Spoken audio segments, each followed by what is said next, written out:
अस्सलाम वालेकुम वरहमतुल्लाह। वालेकुम सलाम। वालेकुम अस्सलाम वरहमतुल्लाहि वालेकुम सलाम रहमतुल्लाहि व बरकातहू। अल्हम्दुलिल्लाहि रब्बिल आलमीन वस्सलातु वस्सलामु अला रसूलिहिल अमीन। रब्बि इश्रह ली सदरी व यस्सिर ली अमरी वहलुल उक़दतम मिन लिसानी यफ़क़हू क़ौली। लास्ट टर्म पे कुछ क्वेश्चंस दिए गए थे। दो क्लासेस हमारी हो चुकी हैं, दो हो चुकी हैं, तीन हो चुकी हैं। आज तीसरी हमारी क्लास है। हमारा हाँ बैच सर, दोस्त भी हो चुके। बैच नंबर 12 है, 12वां बैच है और तीसरी क्लास है। क्वेश्चंस दिए गए थे, माशाल्लाह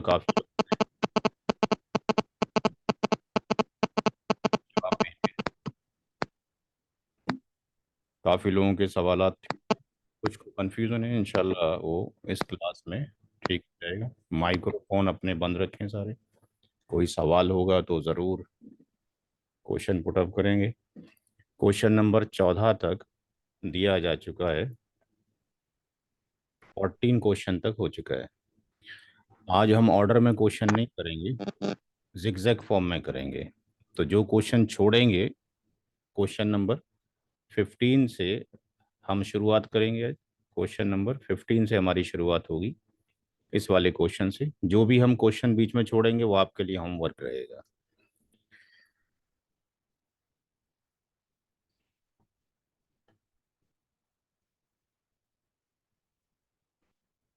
तो क्वेश्चन नंबर जो 15 है, इसके अंदर स्टेप नंबर 1, कुछ लोगों को प्रॉब्लम हो रही है इसलिए ज़रा थोड़ा स्लो स्लो चलेंगे। स्टेप नंबर 1 में हम ये लिखेंगे कि list of inheritors and their shares, वारिसों की लिस्ट और उनके हिस्से। तो जिन लोगों को समझ नहीं आया है, चूंकि इंडिविजुअल उन्होंने जो रिक्वेस्ट भेजी है वो अगर लेक्चर में है तो उसको सुकून के साथ में समझें कि पहला स्टेप में। दूसरी बात ये समझाने की ज़रूरी है कि जो ऑर्डर दिया जा रहा है इसी ऑर्डर को इंशाल्लाह फॉलो करेंगे तो कोई दिक्कत नहीं होगी समझने में। शॉर्टकट पे ना जाएं, जब शॉर्टकट आ जाए तो आप फिर करते रहें। कुछ लोगों ने ये स्टेप वगैरह नहीं लिखे हैं, डायरेक्टली आंसर दे दिए, तो उनकी मिस्टेक्स हो गई हैं।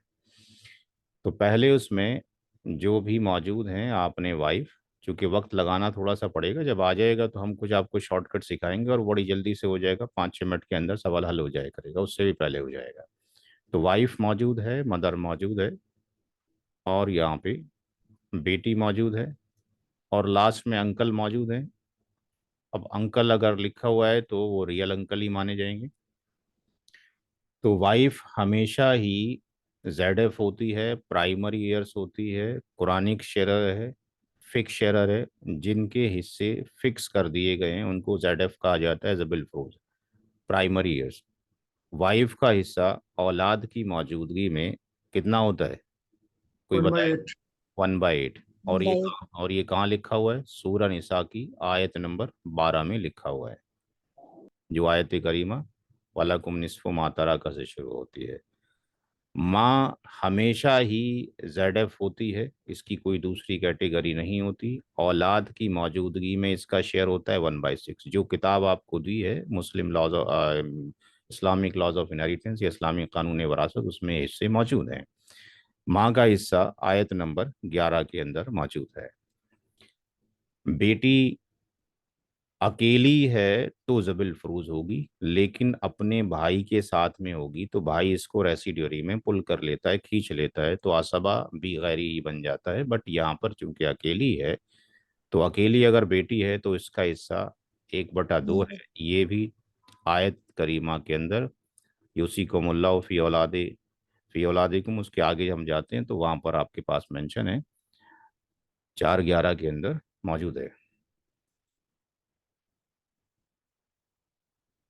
ये जो अंकल का हिस्सा है ये कुरान करीम में नहीं है, सूरह निसा के अंदर इसकी एग्जिस्टेंस नहीं है।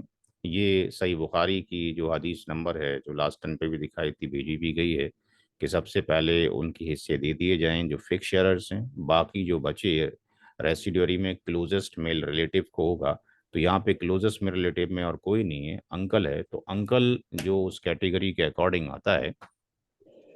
जिन लोगों को किताब में सर्च करना है उनको किताब में हम बता देते हैं। ये उर्दू की किताब, जो मेरा जो प्रोफाइल है इसके अंदर आप जाएंगे, इसमें से ये किताब आपको 12 भेजी जा चुकी है। ये वाली किताब को आप यहाँ से रीड करेंगे। इसमें हम देखेंगे कि अंकल को हम फाइंड आउट करेंगे। तो यहाँ पर इसमें इसको आप बड़ा कर लीजिए और आप इसमें देखिए कि जो असबा बी नफसी ही है, उसके अंदर बेटा नहीं है, पोता नहीं है, पड़पोता नहीं है, यानी C1 कैटेगरी कोई नहीं है। C2 कैटेगरी बाप दादा परदादा नहीं है। C3 कैटेगरी के अंदर रियल ब्रदर है, पैटर्नल ब्रदर, सगा भाई, सौतेला भाई, सगे भाई की औलाद है, सौतेले भाई की औलाद है, ये भी नहीं है। अब वहाँ पे अंकल है। अब अंकल ये पैटर्नल भी हो सकता है और अंकल आपके पास सौतेला भी हो सकता है। वहाँ पे जब अंकल लिखा हुआ तो केवल अंकल ही मान के चल लीजिए। अंकल चाहे सौतेला होता अकेला या आपके पास सगा होता, तो ये असबा बी नफसी की कैटेगरी नंबर 4 में आ रहा है। तो यहाँ पर ये जो है असबा बी नफसी ही है और हमारे बुक के अकॉर्डिंग इसको हमने कैटेगरी नंबर 4 का नाम दिया है। इसको जाएगा बचा हुआ हिस्सा। तो पहले स्टेप में जो वारिस हैं उनको लिख लिया जाए, उसकी कैटेगरी क्या है, ताकि याद होती रहे कितने हिस्से हैं और कहाँ पे वो एग्जिस्ट करता है। स्टेप नंबर 2 के अंदर सबसे पहले ये कहा गया कि उनको दे दिया जाए जिनके हिस्से फिक्स्ड हैं। तो जिनके हिस्से फिक्स्ड हैं तो यहाँ पे हमने लिख दिया total share of Z F. तो टोटल जो शेयर ऑफ जेड एफ है, जबिल फ्रूज, जिसके अंदर वाइफ आएगी, मदर आएगी और डॉटर आएगी। तो वाइफ का W लिख दिया, मदर का M लिख दिया, डॉटर का D। ये 1/8 हो गया, ये 1/6 हो गया और ये 1/2 हो गया। जब कभी भी 8 नीचे आएगा तो एल्शियम 24 ही आ जाता है जनरली। ये 8 थी या 24 हो गए, 6 से काटेंगे, 6 चक 24, 4 हो जाएगा, और 2 से काटेंगे 24 को तो ये 12 हो जाएगा। 12 4 16 और 3 19 हो गया, 19/24 हो गया। ये हो गया स्टेप नंबर 2। इसी तरीके से फॉलो करेंगे तो होगा, शॉर्टकट में प्लीज ना जाएं अभी। स्टेप नंबर 3 हमारा काम है सिखाना और आपका काम है सीखना। उसी ऑर्डर में सीखें, जब आ जाएगा तो बहुत सारे मेथड हैं सीखने के शॉर्टकट के। तीसरे स्टेप में शेयर ऑफ तीसरे स्टेप में शेयर ऑफ असबा बी नफसी के अंदर जो शेयर बचा है वो अंकल का बचा है। तो शेयर बचा है लेफ्ट फॉर किसके लिए, अंकल के लिए। तो अंकल के लिए जो शेयर बचा है हम क्या निकाल रहे हैं, आर निकाल रहे हैं। तो जो आर निकाल रहे हैं, टोटल तरका चाहे 100 रुपये का हो उसको भी एक माना जाएगा, 1 करोड़ का हो उसको भी एक माना जाएगा। उसमें से total share of Z F को घटा दिया जाएगा। कुछ लोगों ने सवाल जो भेजे हैं आंसर, उसमें ये टेक्स्ट नहीं लिखा है, डायरेक्टली लिख दिया, इसलिए वो कंफ्यूजन हो गया, उनको क्या करें। तो 1 माइनस टोटल शेयर ऑफ जो जेड एफ है वो कितना है, 19/24 है। तो ये 19/24 हो गया। अब यहाँ पे जिन लोगों को एल्शियम नहीं आता, शिकायत कुछ लोगों की है, वो सिराजी से पहले रियाजी किताब पढ़ लें, वहाँ से देख लें। तो ये 24 है, 24 आ जाएगा, यही वैल्यू यहाँ पर आ जाएगी और ये 19 आ जाएगा। और यहाँ से कितना बचा, ये 5/24 बचा। तो सारे लोग इससे निकल चुके हैं।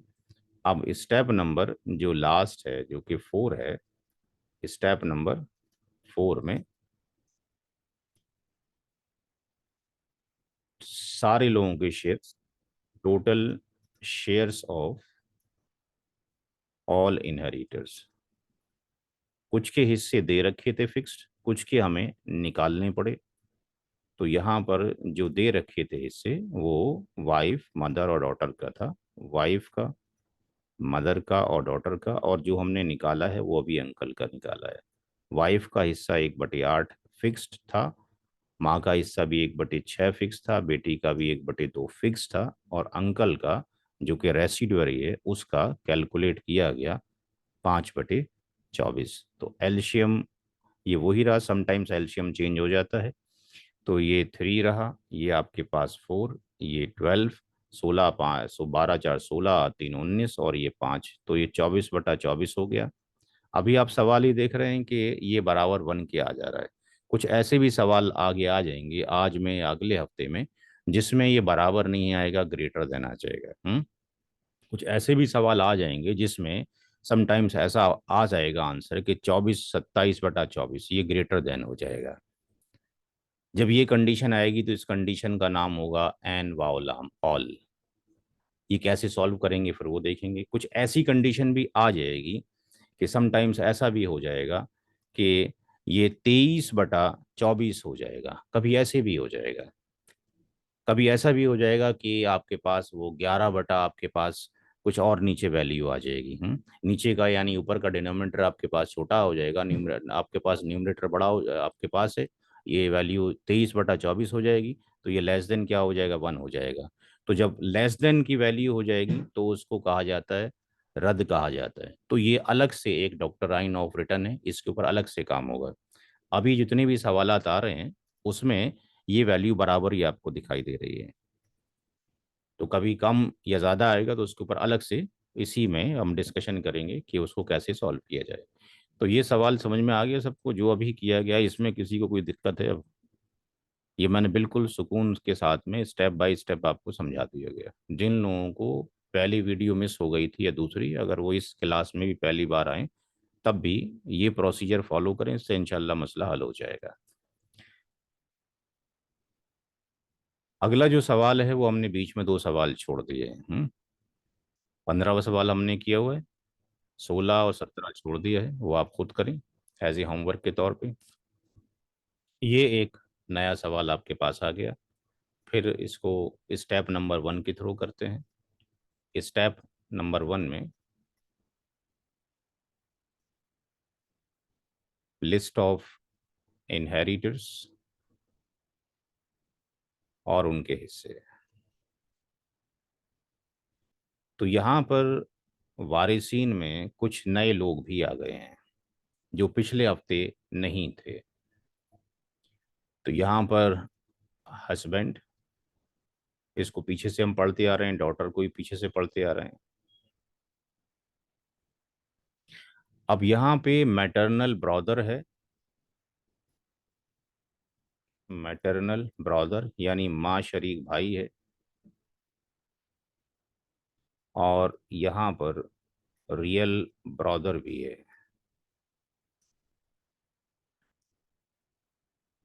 हस्बैंड की हमेशा एक ही कैटेगरी होती है, ZF। औलाद की मौजूदगी में शौहर का हिस्सा कितना होता है, कोई बताएगा? 1/4। 1/4। 1/4। 1/4। 1/4 ये 4:12 में लिखा हुआ है सूरह निसा की। बेटी अगर अकेली है तो अभी डिस्कशन में आया था, किसी का माइक खुला है बंद? 1/2। 1/2।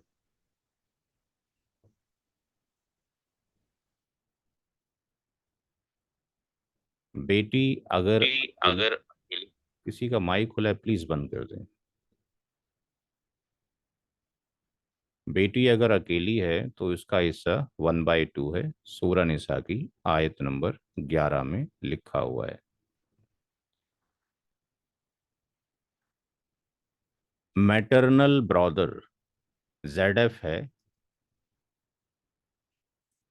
इसका डिस्कशन आयत नंबर 12 में क्लियरली तो मेंशन नहीं है मैटरनल ब्रदर के नाम से, लेकिन जमहूर का इस पे इत्तेफाक है उलमा का कि ये जो है मैटरनल ब्रदर के बारे में वहाँ पे डिस्कशन किया गया है। तो इसका जो हिस्सा है वो 1/3 होता है जब 2 या 2 से ज़्यादा मैटरनल ब्रदर हो जाएं या सिस्टर हो जाएं, और अगर वो अकेला हो मैटरनल ब्रदर या अकेली हो मैटरनल सिस्टर तो उसका हिस्सा 1/6 होता है। लेकिन यहाँ पे बेटी मौजूद है तो औलाद की मौजूदगी में इसका कोई हिस्सा नहीं होगा। No share due to daughter. औलाद की मौजूदगी में मैटरनल ब्रदर मैटरनल सिस्टर का कोई हिस्सा नहीं है। जो बुक है उस बुक को फॉलो करेंगे, यहाँ पे जाएंगे और maternal brother and maternal sister के पास जाएंगे। मैटरनल ब्रदर ये रहा। अगर मैटरनल ब्रदर एक ही होता तो उसका हिस्सा 1/6 था। अगर मैटरनल सिस्टर एक ही होती तो उसका हिस्सा 1/6 था। अगर दो या दो से ज़्यादा मैटरनल ब्रदर इकट्ठे हो जाएं तो वो 1/3 में बराबर के शरीक, या दो या दो से ज़्यादा मैटरनल सिस्टर हो जाएं तो 1/3 में बराबर के शरीक, या ऐसा हो जाए कि मैटरनल ब्रदर और मैटरनल सिस्टर अगर जुड़ जाएं तो इसमें 2:1 नहीं होता, यहाँ पे 1:1 मिलता है। 2:1 या तो बेटा बेटी के बीच में होता है, या पोता पोती के बीच में होता है, या सगा भाई सगी बहन और सौतेला भाई सौतेली बहन। इनका कोई हिस्सा नहीं है मैटरनल ब्रदर सिस्टर का जब बाप दादा परदादा मौजूद हो, जब बेटा पोता पड़पोता मौजूद हो, जब बेटी पोती और पड़पोती मौजूद हो। तो इसका मतलब यहाँ पर इसका कोई हिस्सा नहीं होगा। रियल जो ब्रदर है वो रियल ब्रदर असबा बी नफसी में होगा। मैटरनल ब्रदर कभी भी असबा बी नफसी के अंदर नहीं होते, वो हमेशा ZF होते हैं। रियल ब्रदर असबा बी नफसी है, और असबा बी नफसी में रियल ब्रदर कौन सी कैटेगरी में आ रहे हैं उसको बार बार देखते रहेंगे तो याद रहेगा। यहाँ पे हम देखते हैं वो AC2 के अंदर आता है, तो AC3 के अंदर आता है, 3 के अंदर आता है, कैटेगरी नंबर 3 में आ रहा है। जो क्लोजेस्ट कैटेगरी है उसको मिल जाता है, ऊपर की दोनों है ही नहीं तो इसको क्या मिल जाएगा, R मिल जाएगा। तो यहाँ पे स्टेप नंबर 2 में जब हम जाएंगे, स्टेप नंबर 2 के अंदर जब हम जाएंगे तो सबसे पहले टोटल शेयर ऑफ ZF को निकाल के दे दिया जाएगा। टोटल शेयर ऑफ ZF जबिल फरोज जिनके हिस्से फिक्स्ड हैं, तो यहाँ पर हस्बैंड है, यहाँ पर डॉटर है। हस्बैंड का हिस्सा 1/4 है, डॉटर को आधा जा रहा है 1/2। एल्शियम जो आ जाएगा वो 4 आ जाएगा, ये 1 आ जाएगा और यहाँ पे ये 2 आ जाएगा, यानी ये 3/4 हो गया, 3/4 हो गया। स्टेप नंबर 3 में शेयर ऑफ असबा बी नफसी ही, यानी हम निकाल रहे हैं शेयर लेफ्ट फॉर बचा है रियल ब्रदर के लिए, रियल ब्रदर के लिए यानी R। टोटल तरके में से टोटल शेयर ऑफ ZF निकाल दिया जाएगा। टोटल शेयर ऑफ ZF जबिल फरोज का हिस्सा, एक में से इस वैल्यू को निकाल देंगे 3/4, तो यहाँ पर ये 4 आ जाएगा, 4 - 3 यानी 1/4। तो स्टेप नंबर जो 4 है, स्टेप नंबर जो 4 है उसमें सारे वारिसीन के हिस्से लिख दिए जाएंगे। Total shares of all inheritors, सारे ही वारिसीन के हिस्से। तो यहाँ पर दो लोग पहले से मौजूद थे, हस्बैंड और डॉटर, हस्बैंड और डॉटर, और यहाँ पे ये R भी रियल ब्रदर ले लिया। 1/4 हस्बैंड को जा रहा था, 1/2 बेटी को, और जो रेसिडुअरी है वो 1/4 ले गया, ये 4 हो जाएगा, ये 1, ये 2 और ये 1, यानी ये 4/4 हो गया। यानी हस्बैंड को एक हिस्सा चला गया, बेटी को 2 हिस्से चले गए और रियल ब्रदर को एक हिस्सा। अगर कफन दफन कर्ज और बिल वगैरह के बाद 4 लाख का अमाउंट बचता तो 1 लाख हस्बैंड ले जाता, 2 लाख बेटी और 1 लाख रियल ब्रदर ले जाता है। अगले क्वेश्चन पे चलते हैं। अगला क्वेश्चन है क्वेश्चन नंबर 19। पिछले वाले क्वेश्चन में हमने देखा कि रियल ब्रदर्स को यहाँ पे मैटरनल ब्रदर को कुछ नहीं जा रहा है क्योंकि बेटी मौजूद थी। इस वाले क्वेश्चन में हमने इस तरह से ले लिया ताकि जो है मैटरनल ब्रदर्स को कुछ मिल जाए। तो यहाँ पर स्टेप नंबर 1 में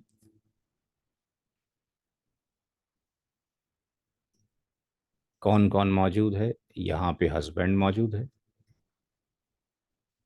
मदर मौजूद है, और 3 मैटरनल ब्रदर मौजूद हैं,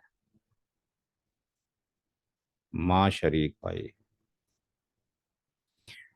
तो हस्बैंड हमेशा ही ZF होता है, उसका शेयर कोई नहीं काट सकता। जैसे कि शेयर अभी कट गया, किसका कट गया था? मैटरनल ब्रदर का कट गया था due to the daughter. Husband का शेयर कोई नहीं काट सकता, वाइफ का शेयर कोई नहीं काट सकता। तो हस्बैंड अकेला, हस्बैंड जो है यहाँ पर औलाद नहीं है, तो हस्बैंड का हिस्सा कितना हुआ, कोई बताएगा? औलाद नहीं है, 1/2. 1/2। ये आयत नंबर 12 में माँ का हिस्सा, माँ हमेशा ZF होती है। और इसके बारे में मैंने लास्ट टाइम भी बताया था कि माँ का हिस्सा औलाद की गैर मौजूदगी में 1/3 होता है, क्योंकि औलाद नहीं है। लेकिन अगर दो या दो से ज्यादा ब्रदर एंड सिस्टर इकट्ठा हो जाएं, या केवल ब्रदर ही इकट्ठे हो जाएं, या केवल सिस्टर ही इकट्ठी हो जाएं, किसी भी तरह की, चाहे वो पैटर्नल हो, मैटरनल हो, रियल हो, तो माँ का हिस्सा कितना हो जाता है? इसको हटाकर कितना हो जाता है? किसी 1/6. 1/6। दोबारा से सुन लें, औलाद अगर नहीं है तो माँ का हिस्सा 1/6 है। ये भी कहाँ लिखा हुआ है? 4:11 में लिखा हुआ है। और ये भी 4:11 में ही लिखा हुआ है कि अगर उसकी औलाद ना हो बट दो या दो से ज्यादा भाई बहन मौजूद हों, तो माँ का हिस्सा फिर 1/6 हो जाएगा। दैट्स वाई यहाँ पे माँ का हिस्सा जो हो जाएगा वो 1/6 हो जाएगा। क्यों हो जाएगा ये भी लिख दें, due to 3 maternal brothers, 3 maternal brothers की वजह से। शौहर का हिस्सा क्यों आधा है? क्योंकि नो किड, कोई औलाद नहीं है।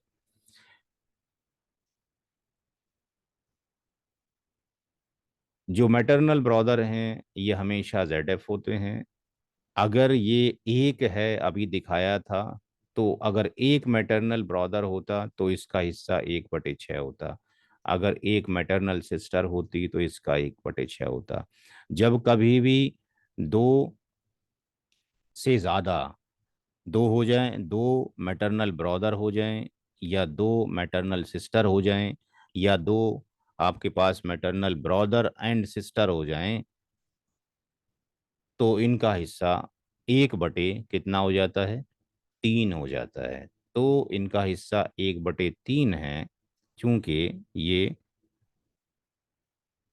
एक से ज्यादा हो गए। दो या दो अगर ज्यादा हो जाएं तो 1/3 में बराबर के शरीक हो जाएंगे। तो सबका इतना हो गया, इसलिए एक मैटरनल ब्रदर का जो हिस्सा हो जाएगा वो कितना हो जाएगा? 1/9 हो जाएगा। ठीक है जी, हर एक का 1/9 हो गया। तो यहाँ पे सारे ही ZF हैं, कोई हमें यहाँ पे नजर ही नहीं आ रहा कि वो रेसिडुअरी हो। अभी तक जो हमने किया था उसके अंदर रेसिडुअरी भी कहीं ना कहीं एग्जिस्ट कर रहे थे। तो स्टेप नंबर 2 में टोटल शेयर ऑफ जब ZF निकालेंगे, तो टोटल शेयर ऑफ ZF निकालेंगे, तो ऐसा तो नहीं कि ऐसा हो जाए कि वो कम हो जाए। तो ये हस्बैंड है, ये आपके पास मदर है, मैटरनल ब्रदर है, फिर मैटरनल ब्रदर है। तो यहाँ पे हस्बैंड का हिस्सा कितना है? 1/2 है। माँ का हिस्सा 1/6 है due to the 3 maternal brother. और ये 1/9 है, 1/9 है, 1/9 है। तो इसका एल्शियम कितना आ जाएगा, कोई बताएगा? 18. 18 आ जाएगा। तो 18. यहाँ पर कितना आ जाएगा? 9। यहाँ पर 3 हो जाएगा। और ये कितना हो जाएगा? 2, 2, 2। तो कितना हो गया? 18 हो गया। 18/18 हो गया। 12, 9 6 15 18 हो गया। 18 हो गया। 18 हो गया, कंप्लीट हो गया। अरे अच्छा 18 अच्छा अच्छा 9 9 हाँ सही गलत हो गया? ठीक है। ठीक है ना, आपके पास 12 ये हो गया और 6 ये हो गया, 18 ही हो गया ना। तो समटाइम्स ऐसा भी होगा कि अगर रेसिडुअरी नहीं है तब भी इक्वली डिस्ट्रीब्यूशन हो रहा होगा। ये भी आपने देख लिया, पीछे रेसिडुअरी थे तो जाके इक्वल बन रहा था। तो यहाँ पे मैटरनल ब्रदर, एंड अगर ऐसा होता है कि इस सवाल में अगर ऐसा होता है कि साहब एक मैटरनल ब्रदर हो जाता, दो मैटरनल सिस्टर हो जाती, तब भी सॉल्यूशन यही रहता, क्योंकि वो सब 1/3 में बराबर के ही शरीक होते हैं। अगला सवाल देखते हैं क्या कहते हैं। अगला सवाल 20वां जो सवाल है, ये एक नया सवाल आ गया। यहाँ पे ग्रैंड फादर आ गए, यानी वालिद साहब नहीं हैं, तो वालिद साहब की जगह कौन ले लेता है? ये दादा ले जाते हैं। तो इसकी भी हदीस मैं आपको फॉरवर्ड कर चुका हूँ ग्रुप में, कि अगर वालिद साहब नहीं है तो दादा चला जाएगा शेयर, और दादा का हिस्सा भी 1/6 सल्लल्लाहु अलैहि वसल्लम ने दिया जब वालिद मौजूद नहीं थे। तो वालिद की गैर मौजूदगी में ही दादा को जाएगा, अदरवाइज दादा को नहीं जाएगा। तो इसमें जो स्टेप नंबर 1 है, उस स्टेप नंबर 1 में हम ये देखते हैं कि मदर मौजूद है, हम ये देखते हैं कि ग्रैंड फादर मौजूद है, ग्रैंड फादर मौजूद है, हम देखते हैं कि डॉटर मौजूद है।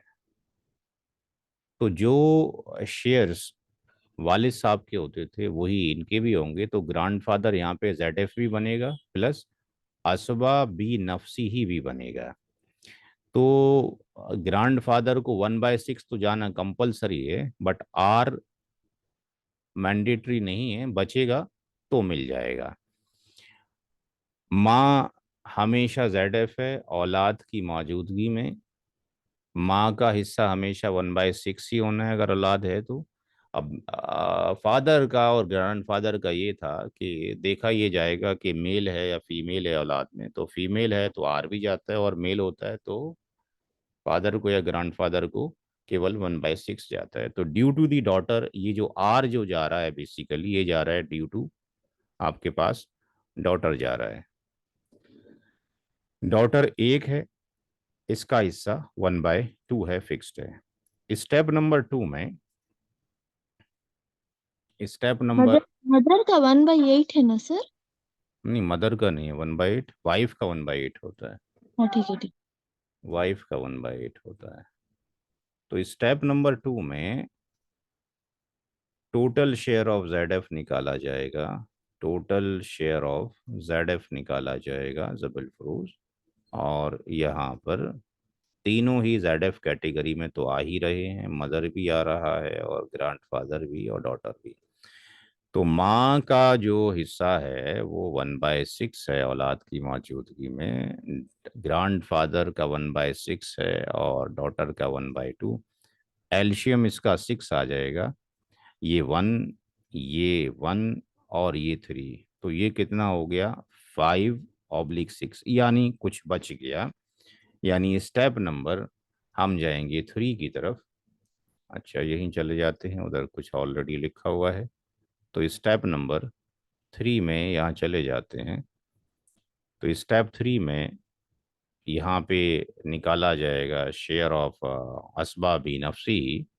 तो यहाँ पे जो शेयर ऑफ असबाबी नफसी है, उस असबाबी नफसी में हमने निकालना है शेयर लेफ्ट फॉर, शेयर बचा है लेफ्ट फॉर ग्रैंड फादर के लिए, यानी आर कैलकुलेट कर रहे हैं। एक में से 5/6 माइनस किया जाएगा तो ये 6 आ जाएगा, 6 - 5 यानी 1/6। इसका मतलब ये हो गया कि टोटल जो शेयर है ऑफ ग्रैंड फादर का, वो एक तो ZF हो गया और एक आर हो गया। ZF का मतलब 1/6 पहले से था और 1/6 और मिल गया। तो ये 6 इसका एल्शियम हो गया, ये एक हो गया और ये एक हो गया, यानी 2/, ये 2/, कितना हो गया 6 हो गया। तो 2/6 का मतलब कितना हो गया, काट देंगे तो 1/3 हो जाएगा, क्योंकि 2 ही कम 2 और 2 तिया 6 हो जाएगा। तो अब अगर यहाँ पे स्टेप नंबर अगर हम वो लेते हैं, चौथा स्टेप ले लेते हैं यहाँ पे फोर्थ स्टेप में। तो स्टेप अगर हम फोर्थ ले लेते हैं, तो स्टेप फोर्थ में सबके नाम यहाँ पे लिख लेते हैं। कि यहाँ पे मदर है प्लस आपके पास GF है प्लस डॉटर है। तो मदर का जो हिस्सा था वो तो 1/6 था, लेकिन ग्रैंडफादर का जो हिस्सा है वो कितना हो गया, 1/3 हो गया, और डॉटर का कितना हो गया, 1/2 हो गया। तो एलसीएम आपके पास 6, ये 1 और ये 2 और ये 3, तो यहाँ पर ये 6/6 हो गया है। तो आई थिंक यहाँ तक क्लियर हो गया होगा सारे लोगों का। आगे चलते हैं। जो जो सवाल बीच में छूट रहे हैं 15 से जो हमने शुरू किया है वो आपके होमवर्क हैं। यानी यहाँ पर हमने 21, 22 और 23 तीन क्वेश्चंस को छोड़ा है, यानी वो आपके होमवर्क है।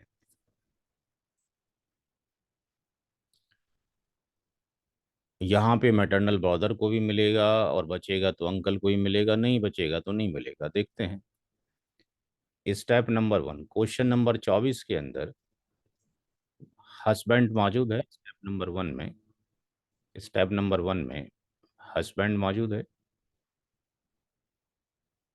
स्टेप नंबर 1 में हस्बैंड मौजूद है, मदर मौजूद है, मैटरनल ब्रदर मौजूद है, उसको शॉर्ट में हम MB लिख सकते हैं, और ये अंकल मौजूद है।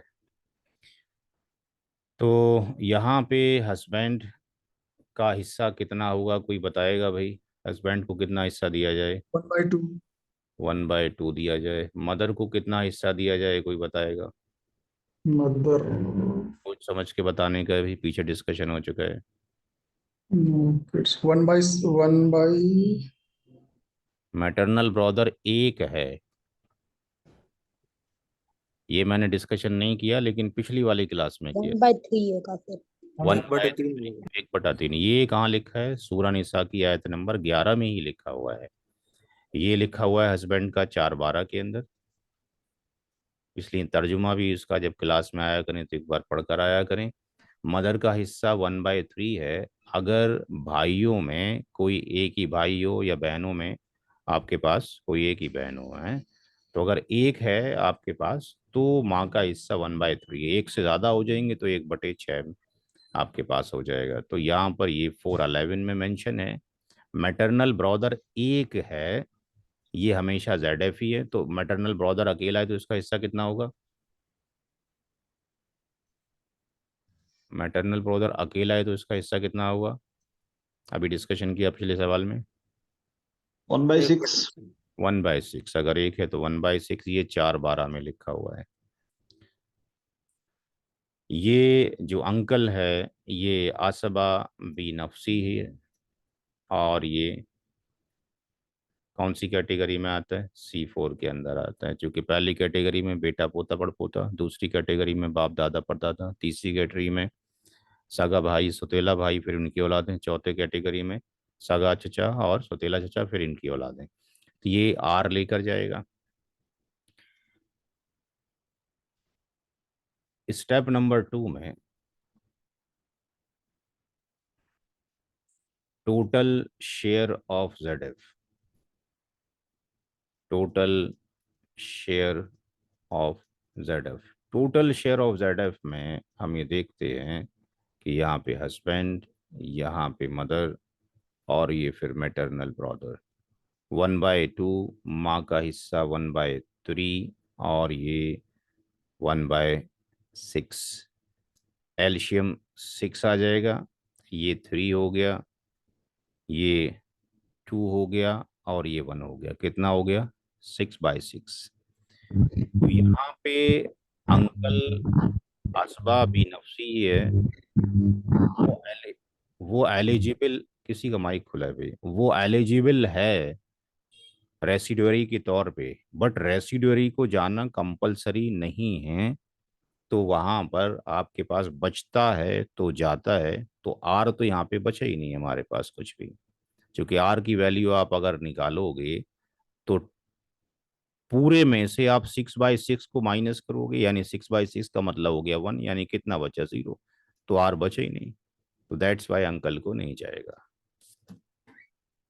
तो ये पहला सवाल आया इस तरह का हमारा कि कोई एलिजिबल था असबाबी नफसी के अंदर, लेकिन उसको कुछ भी नहीं गया। पीछे भी सवाल गुजरे हैं कि फादर था, उसको रेसिड्यूरी के तौर पे नहीं मिला, बट उसको असबा के उस पे जबिल फ्रूज के तौर पे तो मिल रहा था ना, इसको तो कुछ भी नहीं मिला यहाँ पे। तो समटाइम्स ऐसा हो सकता है कि जो रेसिड्यूरी हो उनको कुछ ना मिले, तो हमें बिल्कुल स्टेप बाय स्टेप जाना चाहिए। देखने में मिल रहा है, यानी अगर हम देख लें और हम कैलकुलेट ना करें और सिर्फ इतना लिख कर चले जाएं इसको ये मिलेगा, इसको बचा हुआ मिलेगा, लेकिन बचेगा तब मिलेगा ना, तो हम इसको कैलकुलेट करें। कैलकुलेट करने के बाद मालूम ही चला कि सारे डिस्ट्रीब्यूट हो गया, बचे ही नहीं है, तो फिर इसको नहीं जाएगा। अखलाकी तौर पे देना चाहते हैं तो दिया जा सकता है, बट शरई तौर पे नहीं जा रहा। जो अपने हिस्से में से देना चाहते हैं दे सकते हैं, क्योंकि इसका भी आपके पास डिस्क्रिप्शन मौजूद है कि जब प्रॉपर्टी डिस्ट्रीब्यूट होने लगे और कुछ लोग आ जाएं तो उनको दे दिया जाए, तो आप अपने शेयर में से कुछ देना चाहते हैं तो दे सकते हैं। अकॉर्डिंग टू द लॉ उसको नहीं जा रहा है। तो ये 24वां सवाल हो गया। और 24वें के बाद कौन सा सवाल लिया हमने? 25वां छोड़ दिया है। ये लास्ट सवाल और करते हैं, क्योंकि आपके पास होमवर्क भी काफ़ी हो जाएगा। हमने 24वां सवाल किया है और 25वां छोड़ दिया है और 26वां सवाल लेके चल रहे हैं। ये एक नया सवाल है, ये अभी तक हमने नहीं किया है। Step number 1। स्टेप नंबर 1 में वारिसीन के बारे में लिखा जाता है और उनके हिस्सों के बारे में। मदर मौजूद है, फादर मौजूद है, ये तो पहले से चले आ रहे हैं, लेकिन ऐसा कोई सवाल नहीं आया कि डॉटर के साथ में ग्रांड डॉटर मौजूद होती है। इसकी भी हदीस में आपको भेज चुका हूं, आपके ग्रुप में पड़ी होगी, पीछे देख लीजिएगा। अगर ऐसा होता इस सवाल में कि दोनों में से कोई एक होता तो क्या होता, अभी समझाते हैं। और दोनों हैं तो क्या होगा। पहले हम लिख लें सिर्फ दो लोगों के हिस्से। माँ हमेशा ZF है, औलाद की मौजूदगी में माँ का हिस्सा 1/6। फादर औलाद की मौजूदगी में 1/6 तो पाएगा ही पाएगा, लेकिन आर तब पाता है जब औलाद में बेटियां या पोतियां होती हैं। तो ये असबा भी नफसी ही भी बनता है, बट असबा भी नफसी का जो हिस्सा है आर, वो ज़रूरी नहीं है कि मिलता है। अब यहाँ पे समझें कि अगर ऐसा होता कि ग्रांड डॉटर ना होती, ये ग्रांड डॉटर ना होती, केवल डॉटर ही होती, तो ये डॉटर भी ZF ही होती और इसका हिस्सा 1/2 होता। अगर ये तस्लीम कर लें कि डॉटर नहीं होती, केवल ग्रांड डॉटर होती, तो वो भी ZF होती और इसका हिस्सा भी 1/2 होता। लेकिन जब ये दोनों एक साथ हो जाएं तो इसकी कंडीशन कुरान करीम में डिफाइंड नहीं है, ये हमें अहादीस से मिलेंगी। तो वहाँ पे मैंने अहादीस भेजी हैं, 2 हदीस आपको भेजी थी, तो वहाँ पर ये मेंशन है उसके अंदर। क्लास के बाद में फिर भेज दूंगा आपको कि जो बेटी के साथ में अगर पोती मौजूद है तो ये दोनों ZF हैं, ये भी जबल फ्रूज है, ये भी जबल फ्रूज है। बेटी को 1/2 जाएगा और पोती को 1/6 जाएगा। ये 1/6 जा रहा है ड्यू टू डॉटर। डॉटर होने की वजह से, अगर डॉटर ना होती और केवल यही होती तो इसको 1/2 मिलता। अगर ऐसा होता कि इस सवाल में 2 डॉटर हो जाती, ऐसा होता इस सवाल में 3 डॉटर हो जाती, तो वो 1/6 में ही बराबर की शरीक होती। तो यहां पर बेटी को 1/2 और पोती को 1/6 जाएगा। 2 पोतियां हों या 3 पोतियां हों, वो सब 1/6 में बराबर की शरीक होंगी। इसकी हदीस मैं आपको भेज चुका हूं। कुछ लोग चूंकि मोबाइल फोन से ज्वाइन ये किया एक हो। सवाल जी फरमाएं, फरमाएं, फरमाएं। एक सवाल था जी बोलें। कि जबल फ्रूट होने का मतलब ये हो गया, जबल फ्रूट के ये मेंशन किया हुआ है जबिल या फ्रूट। हदीस से आ रहा है? ये डॉटर और ग्रैंड डॉटर की बात कर रहा हूँ। डॉटर और ग्रैंड डॉटर की ना, जी जी डॉटर और ग्रैंड डॉटर हदीस से मौजूद है। आप ग्रुप में शामिल हैं? जी जी जी, तो हूँ मैं। वेट करें 1 मिनट का, ही भेजता हूँ। 1 मिनट का वेट करें सारे लोग।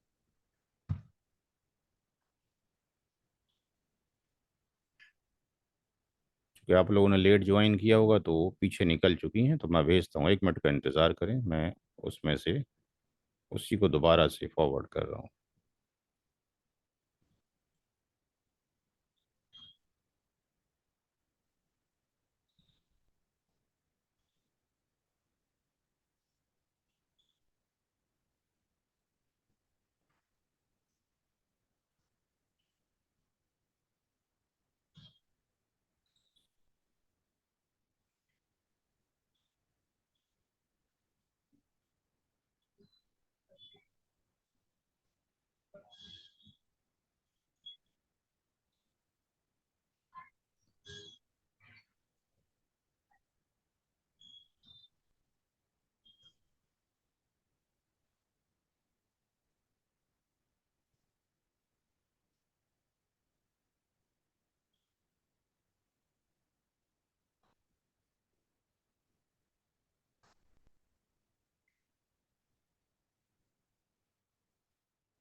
इससे बेटर है कि मैं अपनी साइट्स पर देख लूँ, क्योंकि मुझे फ़ोन में मिल नहीं पा रही है अभी, क्योंकि आगे पीछे मैसेज हो गए हैं।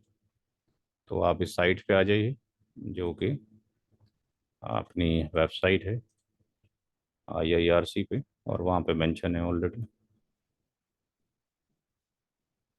उसमें आप इसमें चले जाइए, हदीस में चले जाइए, इंग्लिश में चले जाइए, या उर्दू वाले में चले जाइए।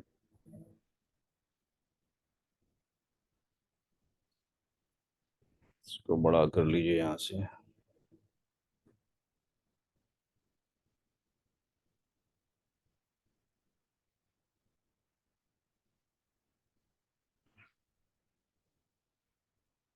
देखिए यहाँ पे हदीस मौजूद है, बुखारी शरीफ की ये 67:36 के अंदर मौजूद है।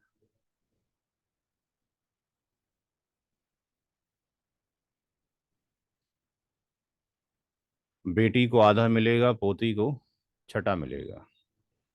इस तरह 2/3 पूरा, 2/3 पूरी हो जाएगी, और फिर जो बाकी बचेगा वो बहन को मिलेगा। इस हदीस के अंदर 3 चीज़ लोग मौजूद हैं। इसमें बेटी के साथ में सगी बहन भी मौजूद है। तो बेटी को और पोती को 2/3 में से दिया जा रहा है। 1/2 किसको दिया जा रहा है? बेटी को दिया जा रहा है। आधा बेटी को दिया जा रहा है। पोती को कितना दिया जा रहा है? पोती को दिया जा रहा है 1/6 दिया जा रहा है। और बाकी जो रेसिडुअरी है वो बहन को दिया जा रहा है। तो ये बुखारी शरीफ की हदीस है, इंटरनेशनल हदीस से, वहाँ से जाकर देख सकते हैं। इंग्लिश में ही मौजूद है, उसमें ही मौजूद, दोनों यहाँ पर मौजूद है। सेम ही ट्रांसलेशन यहाँ पे किया हुआ है।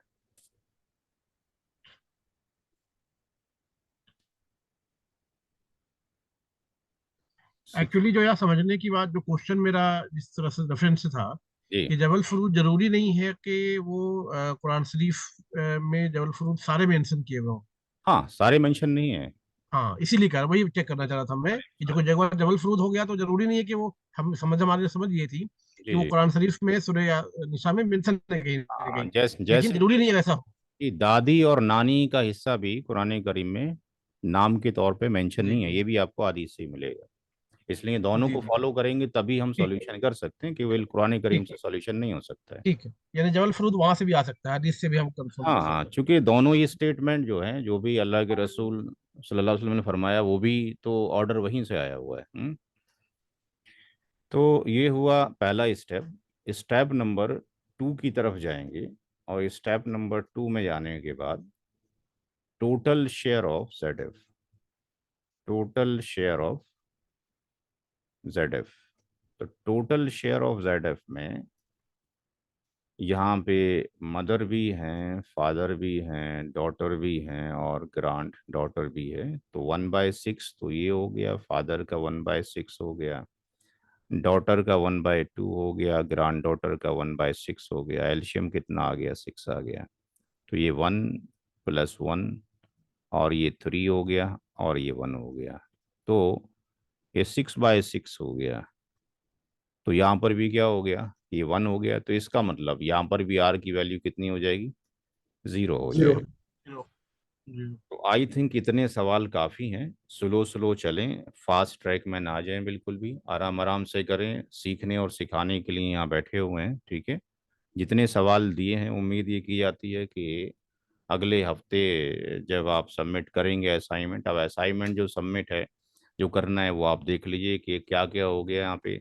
आपका एक क्वेश्चन तो नंबर हो गया आपके पास 25, चूँकि वो हमने 25वां छोड़ दिया है, और उसके बाद 24 के बाद ये आपके पास हो गया होमवर्क में, आपके पास 21 हो गया आपके पास, और 22 हो गया, और 23 हो गया। 16, 17, 21, 22, 23 and 25. हाँ, कितना हो गया बोल दीजिए। 16, 16, 17, 21, 22, 23 21, 22, 23 and 25. 25। भाई ये सब लोगों का होमवर्क है, 6 क्वेश्चन हो गए टोटल। ठीक है जी। काफ़ी हैं पूरे हफ्ते के लिए, क्योंकि वक्त किसी के पास भी नहीं हो पाता है, मेरे पास भी वक्त की बहुत तंगी रहती है। होमवर्क आप भेजते रहिए पीडीएफ की शक्ल में जैसे जैसे मौका मिलेगा, और लास्ट दिन का इंतज़ार मत कीजिए, क्योंकि मेरे पास लास्ट दिन में चेक करूं बड़ा मुश्किल हो जाता है। तो आज भी 3-4 लोगों का मैंने सवाल चेक किया है, तो जो जैसा कर सकता है उसको भेजते रहिए, और कोई प्रॉब्लम है तो पता करते रहिए, इंशाल्लाह दिक्कत नहीं आएगी। ठीक है जी, आज के लिए आई थिंक इतना काफ़ी है। अच्छा, अनवर साहब एक सवाल था प्लीज, एक सवाल था। ये जो हमने क्वेश्चन नंबर 26 किया है, एक मिनट जी, आता हूँ, रुक जाइए।